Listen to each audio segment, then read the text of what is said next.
welcome you to yet another episode at the Debate Circle here in the Embu region debates. And today's motion reads, the East African countries should adopt the use of a common currency for global trade. I read the motion again. The East African countries should adopt the use of a common currency for global trade. Going up against each other is St. Paul's versus Meru School. Team proposition, first speaker, you have 3 minutes. Ladies and gentlemen, in a world fueled by global trade, it is paramount for the East African countries to take a bold step towards economic integration. Today, I stand before you to urge the adoption of a common currency to urge the adoption of a common currency among the East African nations, a move that can enhance their position in the global marketplace and unlock new opportunities for growth and prosperity. My name is Ryan Mugambi, a debate philanthropist from the prestigious St. Paul's High School, and I strongly propose the motion East African countries should adopt the use of a common currency for global trade. First of all, what do you understand by the term currency? Currency. It is a system of money that a country or a nation uses for trade, right? Right. The need for a common currency. Why do we need a common currency? Well, we need a common currency because as we navigate the global trade landscape, we encounter hindrances brought upon by multiple currencies, inefficiencies such as exchange rate fluctuations, high transaction costs, and complicated trade agreements, right, act as barriers. These barriers, right, they stop us from trading very well, right?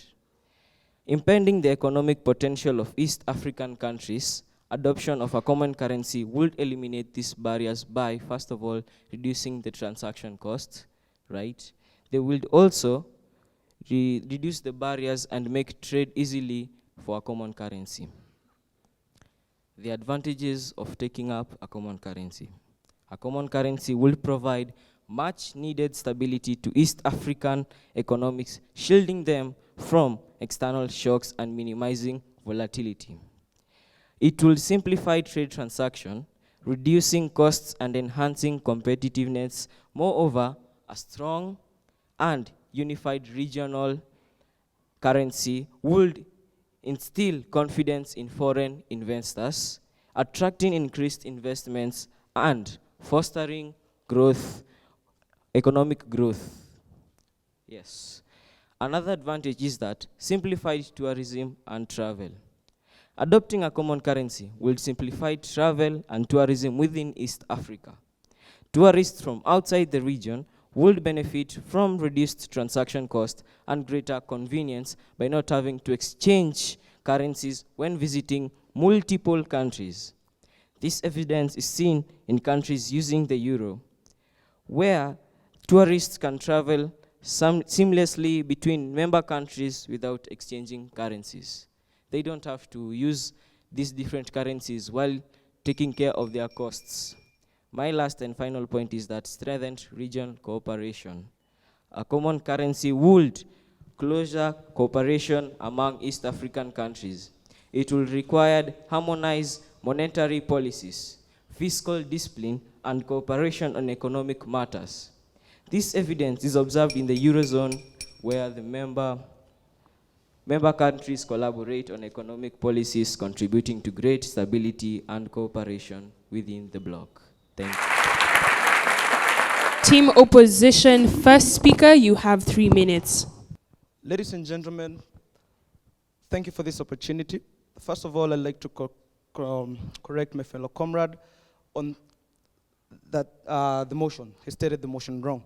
The motion clearly states that the East African countries should adopt, not adapt, the use of a common currency for global trade. My name is Jehu Adiel from Meru School. What do you understand by the term currency? Still, defend it wrong. It is the medium of exchange, not the system of money. Eastern African countries, he also fails to mention, We have Kenya, Tanzania, Uganda, Rwanda, Burundi, DRC, Democratic Republic of Congo, and South Sudan. He also failed to mention what is adopt. Adopt is to start to use a particular method or to show a particular attitudes towards something or somebody. Global trade. Trade between two or more countries within different regions of the world. My first point will be to strongly oppose. Improves the economy status of the members of the Eastern African countries. According to Wikipedia, an article by William Armstrong, an entrepreneur in the United States of America, he said that the struggle for one's own currency. Each country has a unique history and currency. Making the Eastern African states share a common currency will simply be removing the essence of diversities and erasing the country's history. An example, a very good example with me. I just like to take out our note. This, when you look at this, it's the 100 shilling, right? 100 shilling, 1,000 I mean, sorry. When you look at the front, we see Jomo Kenyatta. Jomo Kenyatta was the first president of Kenya. When we remove that from there, where do we leave our history at? Where do we leave our culture at? A good example of this is during the introduction to Western education.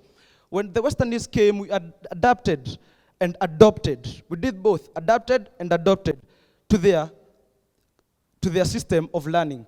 Our system was informal, theirs was formal. In doing so, we came to lose some culture that was there from our past. Then my second point will be supremacy of good produced. This will remove the stiff competition between the countries over supremacy of goods produced. As you'll find, we Kenyans usually export many agricultural products in order to raise our Kenyan currency. I'll just finalize by saying the need of foreign investors as the Kenyan currency will bring forth. Curb unemployment, and I'll base this on the Simple Development Goals, SDG, number 9, which states industry, innovation, and infrastructure, helping technological and infrastructural development. SDG number 11, sustainable cities and communities, new things to better our lives, and greater education. Thank you very much. Team proposition, second speaker, you have 3 minutes. A wise man once said, "A good turn deserves another." Greetings. My name is Tony Tongai, a bibliophile from the prestigious St. Paul's High School, and a proposer of the motion that states East African countries should adapt to the use of common currency for global trade. As my fellow colleague here has said, adapt and adopt doesn't differ how you're gonna pronounce the word. It's that you have to get the concept of what he's saying. And it seems as if he isn't a Kenyan citizen. He doesn't know how 100 shilling note and 1,000 shilling note look, as you have seen. What is currency? Currency, he has said, is a medium of exchange. That's right. Even my fellow colleague here has said it is a system of money which a nation, state, or country uses. It is indeed correct. He isn't wrong in a way. It's just correct. And I'm going to give you, I'm going to give you a fresh understanding of what I'm going to give you a fresh understanding on what the motion states. My first point is expanding regional markets. If we introduce a common currency, it will create a single layer of market in the East African communities or countries, opening up opportunities for businesses to expand and still access layer of customer bases. With the expansion of markets and businesses, they can achieve economics scales, leading to increase in production efficiency for competitiveness. The experience to the European Union states that the euro has facilitated marketing expansion, boosting trade, and economic growth. My second point is that regional reduction. A common currency, if you adopt a common currency, it will increase economical integration. What do I mean by economical integration? It relates well with monetary, or let's say international finances. There's no difference. Which will create more jobs opportunities to improve access to goods and services across the region. By fastening economic growth and reducing trade barriers, a common currency has helped lifting people out of poverty, as observed in other regions that have undergone similar integration. And I hoped my statements have made them clear enough, and I hope I have still instilled some sense on why the East African countries should not adapt to the use of common currency. Thank you. Team Opposition, second speaker, you have 3 minutes. I stand here bold, radiant, and apologetic to oppose the motion that East African countries should adopt use of a common currency for global trade. To start off, our second proposer has defined currency as money. I, for one, know that Saudi Arabia trade with gold. Gold is not money. I know for a second thing that the Portugal in the early 16th century used to trade with slaves, leopard skins, and cowrie shells. Not just money. It was a form of currency, yet not just money. To start us off, I will start with basing my argument on the 1999 Nobel Prize winner in economics, Robert Mundell. And he said, it is great countries that make a great currency, not just a group of countries. And to prove this, I will start with comparing 3 attempts at a common currency: the euro, the franc CFA, and the South African rand. The euro was brought by the EU in 1992. It was made of the global's finest countries. They came together. South African rand was used in Southern Africa by countries who had just attained their independence. This was the same for the franc CFA, only it was used in Western Africa.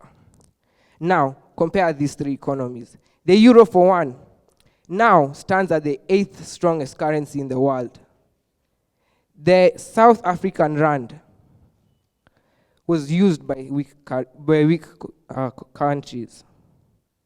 What happened is in early 2002, it began to lose traction. It was one of the world's major currencies.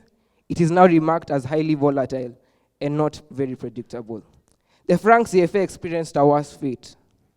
In 1994, its value dropped by 50%.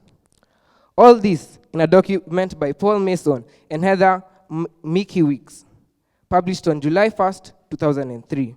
Feel free to research. Now, the 7 countries we're talking about in this motion, all are remarkably weak, to say the truth. 4 of them compare at less than 1:2,000 to the USD. If we already have the example of failed states, why try implement this again? Further on, after we attained independence, there were 3 hindrances to our economic growth. There were civil wars, kleptocratic rulers, and corruption. Let's see if we have improved. As far as civil wars go, Rwanda, Hutu, and Tutsi still are at each other's necks, fighting with each other. As far as kleptocratic rulers go, one of the East African countries' rulers has been on the seat for 7 consecutive terms. And for corruption, 3 of the countries in East Africa are in the top 11 list of most corrupt countries in the world. Well, who do you side with? I say a country ill-managed and a currency ill-managed is subject to depreciation and loss of pride. Thank you for your time. Third speaker, Team Proposition, you have 3 minutes. So my name is Fabian Monen, representing the Great Saint Paul's High School, here to continually and concur with what my fellow colleague has said.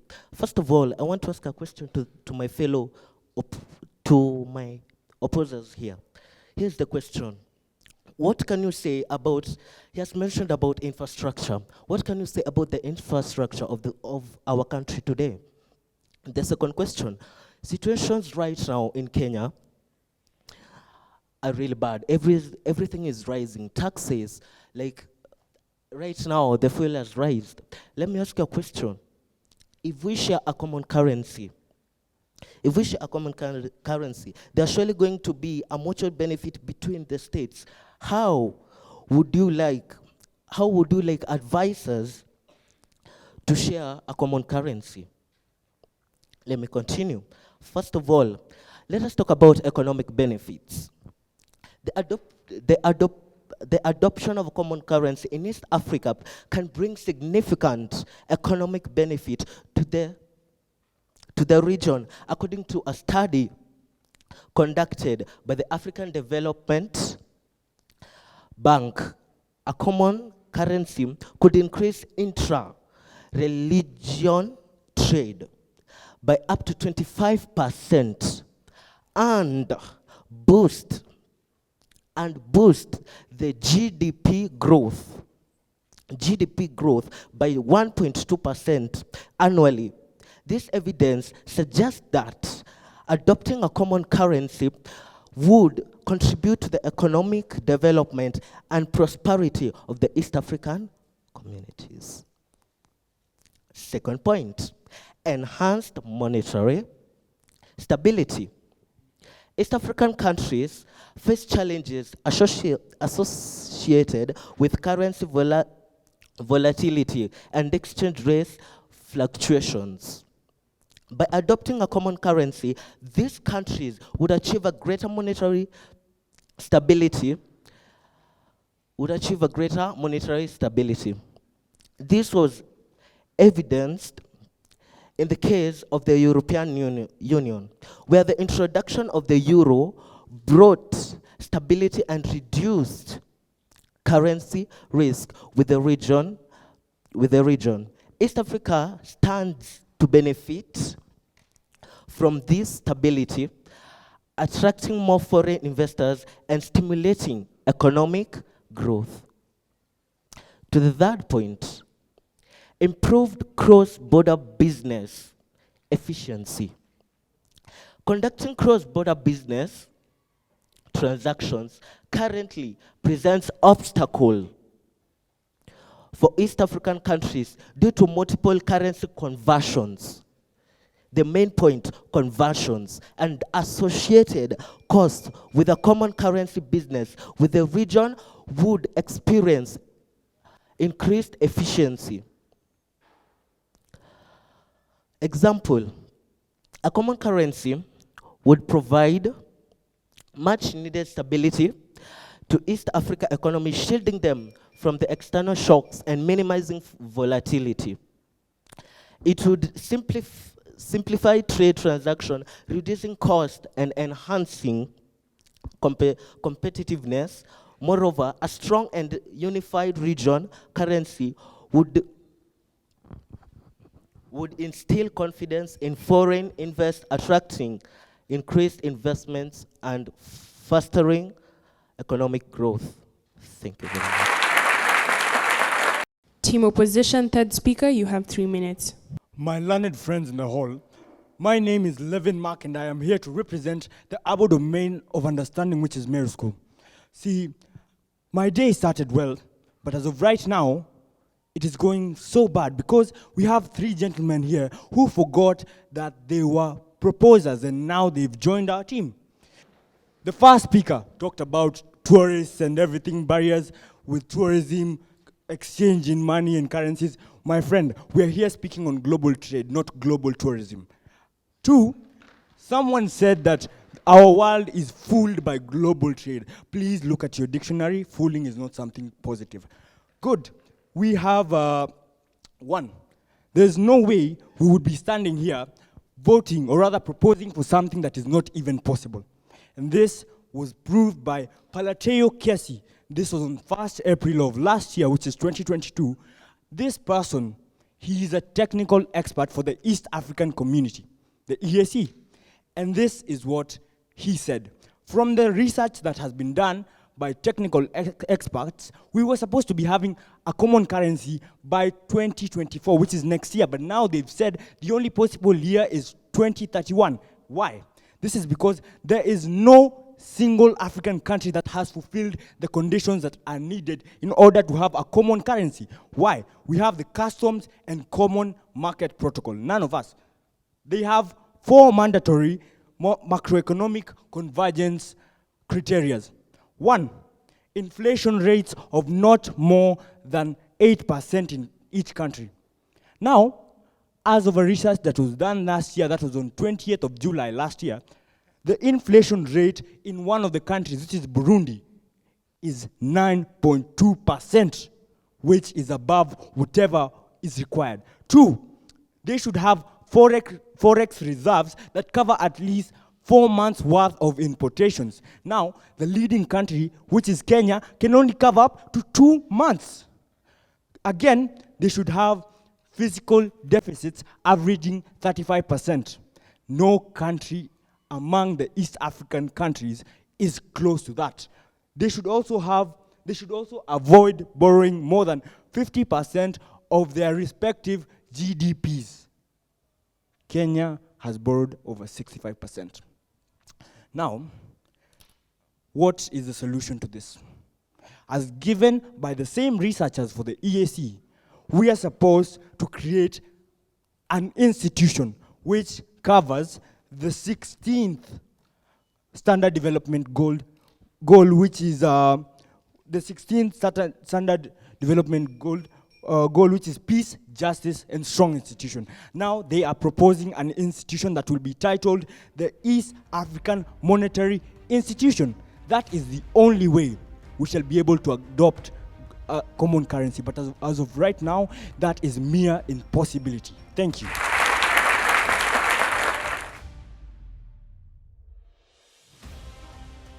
Team Proposition, you have 1 minute to give your closing remark. That was a good one. Thank you. Let me remind you one thing. You haven't answered my question. Let me close. First of all, the purpose of us proposing to this motion is to envision East Africa's bright economic future. We must seize this moment of opportunity. By adopting a common currency, we can create a stronger, more integrated East Africa region ready to conquer the challenges of the global marketplace. I implore our leaders and policy makers to drive the transformation, fostering economic growth, stability, and prosperity for the benefit of all. You have said that 65%, that our country now has borrowed to 65%, and you still want to share a common currency with other nations. Surely, what will the other nations gain? Let me tell you, before we pay, there will be mutual benefits between the states. Then, where do you want us to share common currency? If us are Kenyans, we are stable right now, that's why we are raising the taxes.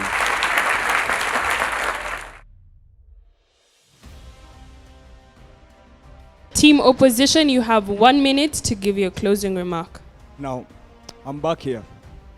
And before I continue, I will cite one of the greatest men who's lived. That is a former president of the United States of America, Theodore Roosevelt, who said that we should do what we have when we can, where we are. What do we have? We have our currencies. Where are we? We're in Africa, where no joint currency has succeeded. And I think he's also known it, because right now he's asking us why we should be having a common currency. Yes, he should be talking of that. Now, my friend, one of the smartest leaders in Africa, our president, His Excellency Dr. William Samoei Ruto, earlier this year, opted to use the Kenyan shilling to trade for oil with Saudi Arabia. Let me just ask this. Why didn't he use a common currency, which is the dollar? Think on that. Now, as I close, I will tell you, there's no point in telling us what we should do without giving us the proper way of doing it. We have been Levin Mark, Manuel Mwaniki, and Adiel Jehu from Meru School. Thank you.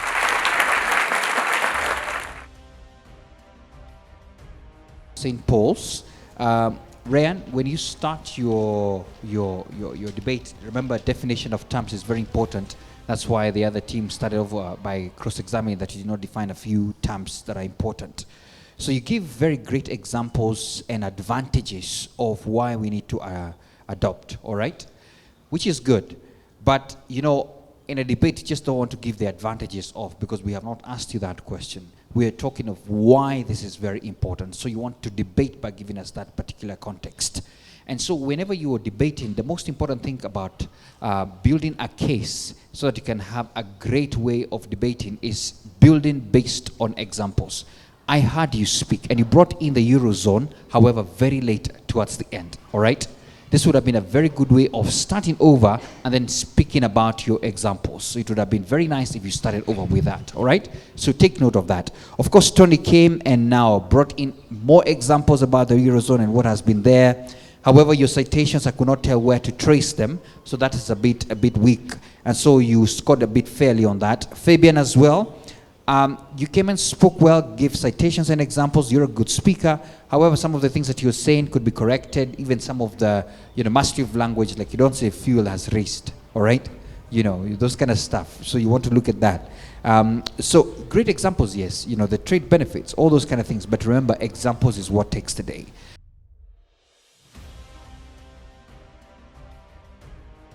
The motion read that the East African countries should adopt the use of a common currency for global trade. Should is a word of obligation, right? So some of the things we needed to hear, should they actually, have a common currency? And if not, you can twist that argument to say, maybe they should for their inter-regional. It came out from, I had it from Fabian Munene. You said inter-religion, but actually I knew you meant regional trade, even before we go global. So actually, we needed to hear, if we don't need it for global, what can we do within the EAC region? And if that is not possible, and that came out with Levin Mack, where you brought about the all issues of East Africa and how we are all at different levels of growth, that was very well done. Ideally, we felt that the proposers, maybe, you should have hammered that motion from the should part more than you actually did. I think there was more on the coherence. I think the other thing I needed to say is when you're debating, avoid reading your notes too much. It's important that you read your point and you actually now expound on it. We saw a lot of reading, especially from the St. Paul's team. Next time, I think it's important you read the point and now hammer it the way you understand it. Thank you. And then use examples.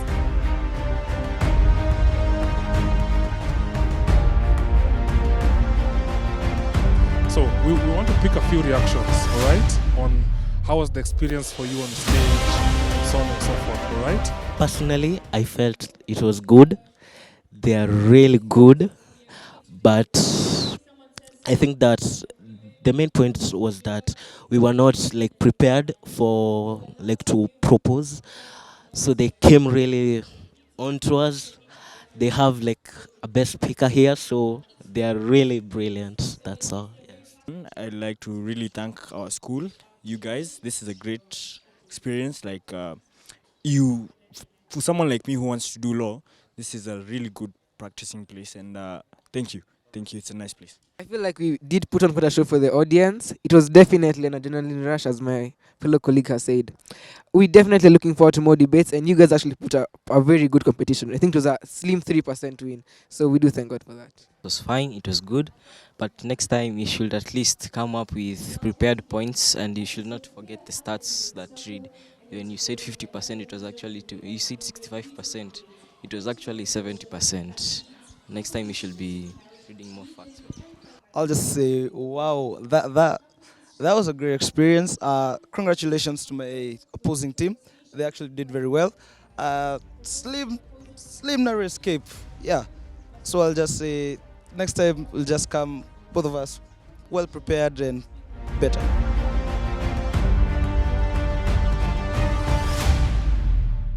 And ladies and gentlemen, we have come to the end of this debate, and I have with me the results from the judges' desk. It's a hidden one, it's a closed one, but we'll go straight right to it. St. Paul's, the judges have awarded you 63.2%. A round of applause, please, for St. Paul's. And the judges have awarded Meru School with 66.1%. A round of applause, please, for Meru School.